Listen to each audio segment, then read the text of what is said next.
Continuing with business as an investment vehicle. Hello there. In the last modules on business investment, we have been discussing the 5 aspects to take note before confirming the investment with the company you're interested in investing in. The first aspect would be the automation of business. Why is this important? I've never seen any successful business without automation. What does it mean when the business doesn't have any automation? The opposite of automation is dependency.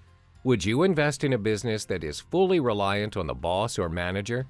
What if the boss or manager decided to take themselves out from the business? Do you think the business can still run smoothly? The company you're investing in should be up and running without the need to depend on anyone. That being said, only big decisions should be decided by the manager or the boss. The second aspect is a complete list of the company's liability.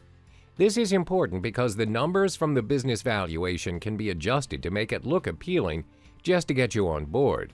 With a liability list, you'll be able to know who the company is receivable from and payable to. How is that important to you as an investor?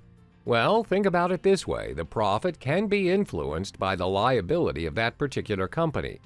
So invest in a company with a high profit and low liability. The third aspect is to identify to whom the company receivables is from and payable to. Receivable and payable also includes debt disclosure. If the company you're investing in is in debt, but it has potential to grow and to make a lot of money, do not invest in them. In debt and on loan is different. It is possible for a company with potential to be on a loan, but not when it is in debt. In debt and turnover rate are telltale signs that the company is not doing as well as what the business valuation has shown.